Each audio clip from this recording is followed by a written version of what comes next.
With Wicked for Good set to hit the screen, I thought I would talk about Oz adaptation that's fully in production. While the original 1939 film became a celebrated classic even with its influential production, this is an example of something far more dubious. Let's open up Legend of Oz Dorothy's Return. Given how vast the Oz canon is in L. Frank Baum's books, it's also material to pull from. Indeed, the film's producers and former Disney alum Will Finn as co-director had big plans for the whole franchise, including spin-offs, sequels, and a whole Land of Oz theme park among the plans. Then the movie got critically panned and failed to make back its $70 million budget at the box office. Bankruptcy studio Claris Entertainment, but it did not take it well, but its response should not repeat it here. Instead, I'll borrow a line from Fairley Brothers to respond on the President of Studios' behalf. We never heard of him, never heard of his movie. It's all a bunch of baloney. That's already not a good sign, but they were also caught defrauding financial backers and misappropriating pandemic relief funds later. That's just for educational purposes, but it gets even worse after watching the movie. So, let's get started. This is one of several stories that takes place after the events of The Wonderful Wizard of Oz. And it's actually, like I said, plenty of ones that feature different aspects of Dorothy and her companions. I love Return to Oz, for example, with some focusing on different characters entirely, like how Wicked shows the witches being friends while they're falling out. Regrettably, the movie doesn't really do much to justify its placement in the Oz canon. Anyway, rebuilding the farm after the cyclone is of course top priority, and conveniently, an insurance appraiser is on the scene. As Dorothy senses something off about him, she gets a message from the Scarecrow that they need her help again, and this time, her journey back to Oz is even more trippy than usual. 2 words. Rainbow Mover.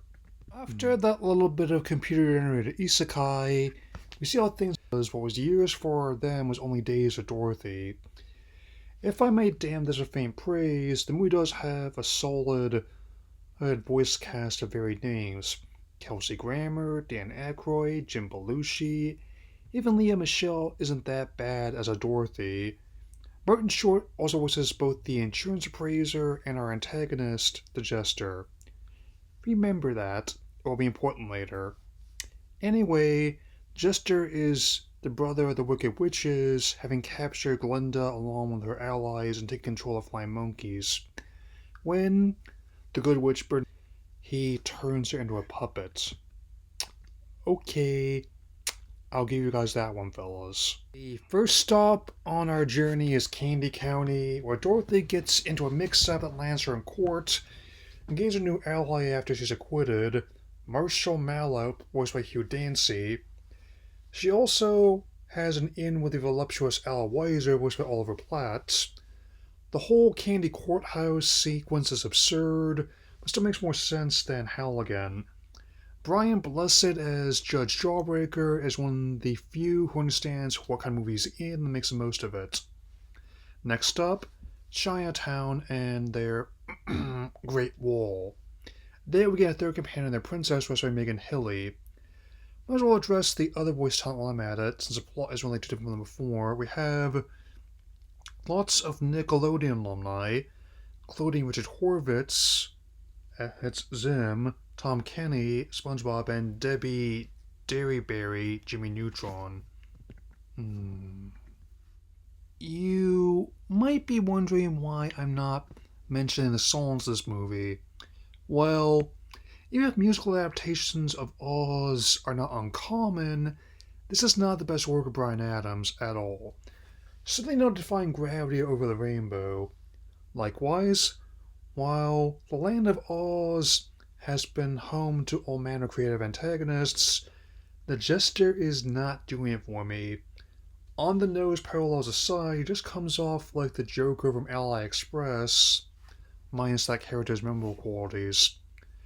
The trees also recognize Dorothy as the one who picked apples off of them, so I guess enchanted trees technically aren't an aspect of the Wizard of Oz owned by Warner MGM. Their elder, Tug, offers his timber to build a boat. He is voiced by Patrick Stewart, and he is committed to the bit. I will say that. Hour in, and the Oz parts really aren't too interesting. Whether it's the companions we know or the ones we don't, it's just a bunch of set pieces of them trying to get into the Emerald City. Again, just it comes off as more petulant than generally threatening. Not even the third act despair is that satisfying, though I will give them using marshmallow as epoxy to fix the princess if she gets broken. Sticky and delicious. Even Wiser the Owl can fly again. Sorry, I had retreated to a better Oz adaptation.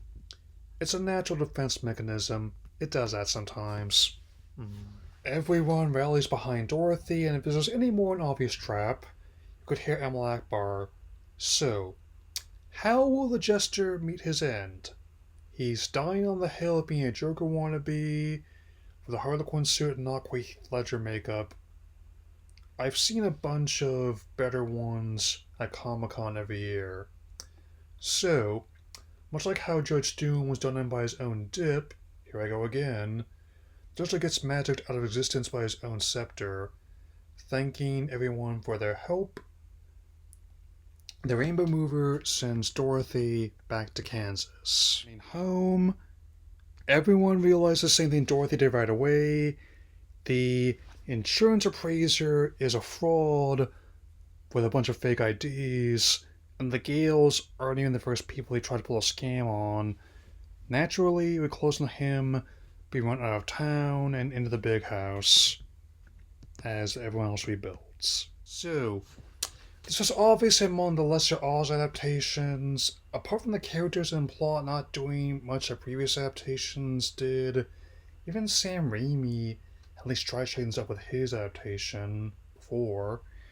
The animation still baffles me that this got to theaters when it has a straight to VOD aura about it.